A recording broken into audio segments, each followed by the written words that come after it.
Hello everyone. आज का topic है कॉम्पिटिटिव प्रोग्रामिंग और सॉफ्टवेयर डेवलपमेंट। आप में उन दोनों में से आपको किसको चूज़ करना चाहिए for a better better package. तो देखो, मैं बताता हूँ। मैं टीयर 3 कॉलेज से आता हूँ और मेरे जो कुछ बैचमेट्स हैं उनमें से कुछ बैच के जो स्टूडेंट हैं अच्छे थे वो पढ़ाई में, ऐसी बात नहीं है।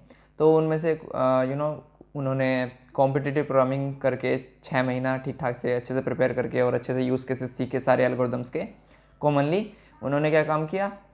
उन्होंने बड़ी बड़ी कंपनियों के पैकेज बड़ी बड़ी कंपनियों में जो प्रोडक्ट बेस्ड कंपनी थी उनमें उन्होंने क्रैक कर दिया उनको। उन्होंने कोई 18 लाख पे गया है, कोई 15 लाख पे है, कोई 7 लाख पे है, इस टाइप से। ठीक है, तो अब आप लोगों के मन में भी आता होगा और आजकल ट्रेंड भी है कि कॉम्पिटिटिव प्रोग्रामिंग ही करनी चाहिए एज़ कम्पेयर टू डेवलपमेंट नहीं करना चाहिए। डेवलपमेंट में टाइम वेस्ट करने से अच्छा है आप कॉम्पिटिटिव प्रोग्रामिंग करो और अच्छी कंपनियों के, प्रोडक्ट बेस्ड कंपनियों के इंटरव्यू क्रैक करो और अच्छी लाइफ जियो। अब देखो, मैं इन दोनों को आपको थोड़ा ब्रॉडर पर्सपेक्टिव दे देता हूँ। ऐसा नहीं है कि सॉफ्टवेयर डेवलपमेंट जो इंसान सीख रहा है उसको एल्गोरिदम नहीं आते। ठीक है, ऐसा बिल्कुल भी नहीं है। चीज़ डिफरेंस कहाँ आ जाता है, कॉम्पिटिटिव प्रोग्रामर को हर एल्गोरिदम के बहुत ज़्यादा यूज़ केसेस पता होते हैं। पहला तो ये कि उसको पता होता है, उसको इतनी सारी प्रॉब्लम वो सॉल्व कर चुका होता है एक पर्टिकुलर एल्गोरिदम पे, तो उसको आइडिया लग जाता है कि अगर ये प्रॉब्लम, इस टाइप की प्रॉब्लम आई है तो उसके लिए सबसे बेस्ट सूटेबल एल्गोरिदम कौन सा रहेगा। पहली बात तो ये, डेटा स्ट्रक्चर वाला एल्गोरिदम कौन सा बेटर रहेगा। पहला सबसे बड़ा एडवांटेज तो यही है आपको। और as compare to them software development वाले को थोड़ा ब्रेन स्टॉर्म करना पड़ेगा, उसको घंटों तक लग सकते हैं इन चीज़ों के करने के लिए। हालांकि ज़्यादा दिन नहीं लगेंगे, लेकिन मैं इनिशियल फेज़ की बात कर रहा हूँ। ठीक है, घंटों लग सकते हैं। और जो चीज़ उसको, जिसकी उनको एक नेचुरली एडवांटेज आ जाता है कॉम्पिटिटिव प्रोग्रामिंग करके। दूसरा, ये आपको देखो, टाइम कॉम्प्लेक्सिटी और स्पेस कॉम्प्लेक्सिटी सब निकाल सकते हैं, ऐसा नहीं है कि कोई निकाल नहीं सकता। ठीक है, पर लेकिन उनको ज़्यादा ये प्रैक्टिस हो जाती है इस चीज़ की कि वे अपने कोड को एज अ 2 मैट्रिक्स में देखने की आदत लग जाती है कि टाइम कॉम्प्लेक्सिटी और स्पेस कॉम्प्लेक्सिटी।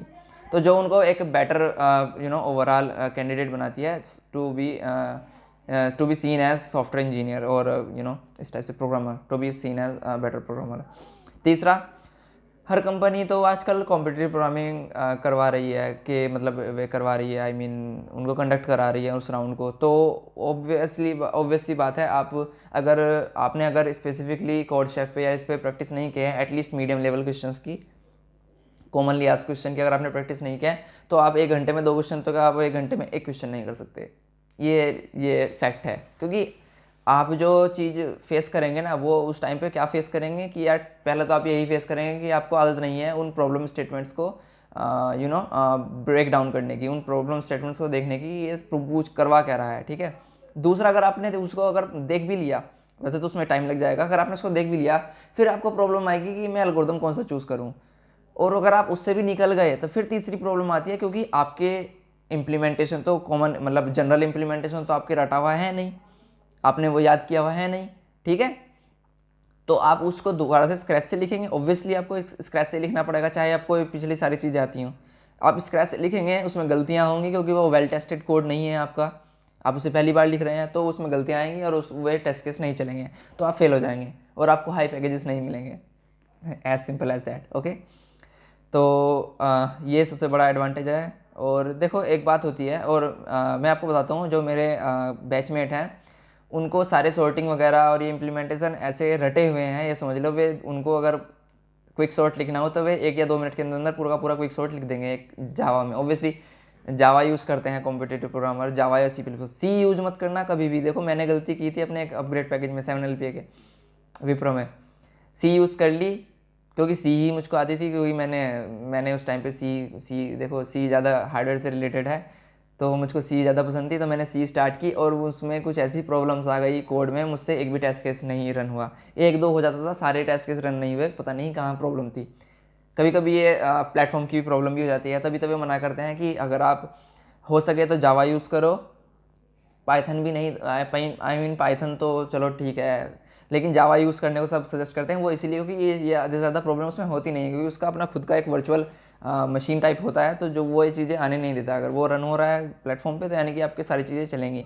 तो उसके लिए आपको सीधी सी बात है, आपको जावा यूज़ करनी चाहिए। और देखो, आप कोई कंपटीशन तो खेल नहीं रहे जहाँ पर मतलब आपको बहुत ज़्यादा एफिशिएंसी की जरूरत पड़ेगी, तो आपको सी प्लस प्लस पर मूव करना पड़े, कर सकते हैं। इवन मैं खुद सी प्लस प्लस पर मूव किया था, क्योंकि ऑब्वियसली कंपैरेटिवली मुझको सी से सी प्लस प्लस में मूव करना आसान था, तो मैंने वो चूज़ की। अब आ जाते हैं कि सॉफ्टवेयर डेवलपमेंट में क्या होता है, आपके खाली कॉम्पिटिटिव प्रोग्रामिंग नहीं होती। वे सिर्फ डेटा स्ट्रक्चर और एल्गोरिदम ही नहीं सीखते, वो बहुत सारी चीज़ें सीखते हैं। वो ऑपरेटिंग सिस्टम भी सीखते हैं, वो नेटवर्किंग भी सीखते हैं, वो डेटाबेस भी सीखते हैं, वो इवन अगर कोई सिस्टम सॉफ्टवेयर बना रहा है तो वो तो कंप्यूटर आर्किटेक्चर और ये चीज़ें भी सीखेगा, और थियोरी ऑफ कंप्यूटेशन तो ये सीखते ही हैं। और उसके अलावा उनको क्वालिटी कोड लिखना आता है। क्वालिटी कोड का मतलब मेरा ये नहीं जो एफिशिएंट हो, क्वालिटी कोड का मतलब मेरा उससे है कि जो रीडेबल हो। वे जनरली ज़्यादा अच्छा रीडेबल कोड और स्केलेबल कोड लिखते हैं, क्योंकि उनको पता होता है कि आपको आगे जाके इसको अपग्रेड करना ही करना है, इसमें फीचर ऐड होंगे ही होंगे। अगर आप मैसी कोड लिखेंगे जैसे कॉम्पिटिटिव प्रोग्रामर लिखते हैं, या कॉम्पिटिटिव प्रोग्रामर को सिर्फ इतना मतलब होता है कि ये टेस्ट केसेस हैं, मुझको ये चलाने हैं, ठीक है, तो वो इस टाइप से कोड लिखते हैं कि वो उसी चीज़ के लिए परफेक्ट होता है। अगर आप उसको स्केलेबल बनाना चाहें तो आपको बहुत ज़्यादा चेंजेस करने पड़ेंगे। तो ये डिसएडवांटेज है कॉम्पिटिटिव प्रोग्रामर का, कि उसको वो स्केलेबिलिटी उसकी नहीं अचीव कर पाता, क्योंकि उसको इतनी आदत नहीं है। वही प्रॉब्लम आती है उसको एल्गोरिदम्स को इम्प्लीमेंट करने में प्रॉब्लम आती है सॉफ्टवेयर डेवलपर को। अगर उसने कोई पहली बार कर रहा है तो। और वहीं कॉम्पिटिटिव प्रोग्रामर को इनिशियल फेज में एक स्केलेबल और एक वेल रिटन कोड लिखने में प्रॉब्लम आती है, अगर उसने प्रैक्टिस नहीं कर रखी है तो, ठीक है। और देखो, सीधी सी बात है, software developer at the end करनी तो आपको सॉफ्टवेयर डेवलपमेंट ही है, बिलीव मी और नॉट।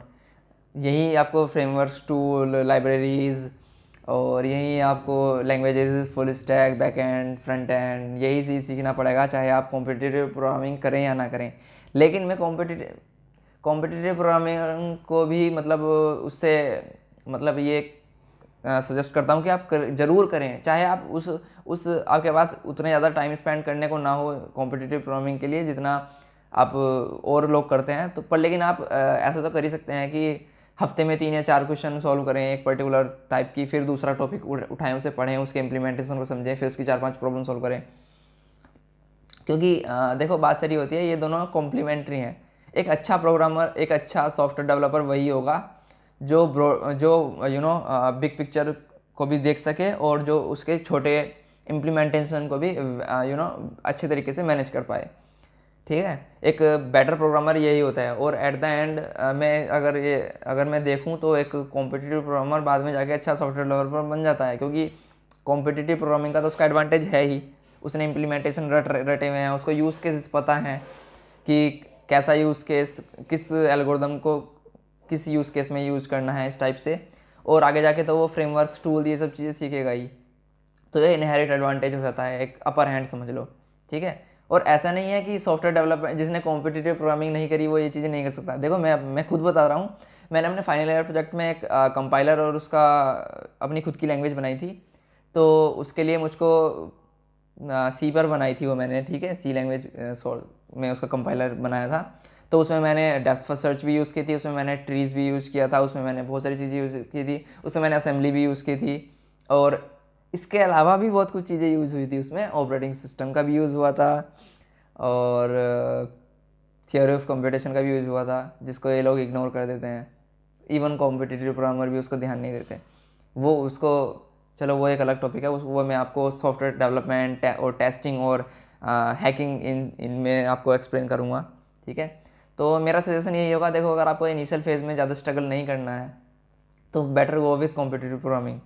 और आप अगर फर्स्ट ईयर या सेकेंड ईयर में हैं तो आप 1 साल अपना सेकेंड ईयर का कॉम्पिटिटिव प्रोग्रामिंग को दें, और फिर बाद में आप जो भी सीखना चाहे सीख सकते हैं, ठीक है। उसका फ़ायदा ये होगा कि आप जब बीटेक करके निकलेंगे तो आप एक ओवरऑल बेटर प्रोग्रामर होंगे, और आप किसी भी बड़ी कंपनी का पैकेज क्रैक कर सकते हैं।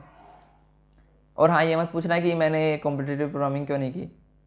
देखो, मुझको हैकिंग या फिर एम्बेडेड सिस्टम में जाना था, और उसमें ऐसा नहीं है कि कॉम्पिटिटिव प्रोग्रामिंग यूज़ नहीं होती, पर यह है कि उसमें कॉम्पिटिटिव प्रोग्रामिंग से काम इसलिए नहीं चलता क्योंकि कॉम्पिटिटिव प्रोग्रामिंग सिर्फ आपको डेटा स्ट्रक्चर तक ही लेकर रख सकती है। वो हार्डवेयर से कोई कम्युनिकेशन उनका नहीं होता।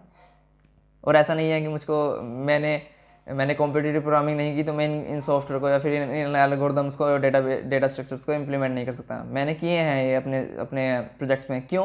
क्योंकि मैंने गेट की तैयारी की थी, तो उसके लिए मुझको ये सारे अपनी पूरी बीटेक की जितने भी सिलेबस हैं उनको इन डेप्थ पढ़ना पड़ा था, even data structure and algorithm too. Okay, तो इसलिए मुझको ओवरऑल मुझको ये सारी चीज़ें पता है। आई मीन मैं जनरली नॉर्मली मुझको ये सॉल्यूशन मिल जाते हैं, उसका एडवांटेज यही हुआ है, क्योंकि एट द एंड कर तो आप प्रॉब्लम सॉल्व ही रहे हैं ना उनके बेसिस पे। तो आज की वीडियो में इतना ही। अब आपको पता चल गया होगा कि कॉम्पिटिटिव प्रोग्रामिंग करना कितना ज़रूरी है। ज़रूरी है तभी तो मैं एक वीडियो बना रहा हूँ इस पर, ठीक है। कॉम्पिटिटिव ऐसा अगर देखो, अगर आप पूरा का पूरा टाइम स्पेंड कॉम्पिटिटिव प्रोग्रामिंग में ना करना चाहें तो आप ऐसा कर सकते हैं कि एक प्रॉब्लम उठा लें, उस मतलब पहले क्या काम करें, एक डेटा स्ट्रक्चर उठा लें। मान लिया आपने ट्री उठाया, आपने ट्री को इन डेप्थ पढ़ लिया पूरा, उसके पूरे इंप्लीमेंटेशन, सॉर्टिंग, सर्चिंग। अब आप किसी कॉम्पिटिटिव प्रोग्रामिंग के प्लेटफॉर्म पे जाएं और ट्री रिलेटेड प्रॉब्लम्स को सॉल्व करें। That's it, bye.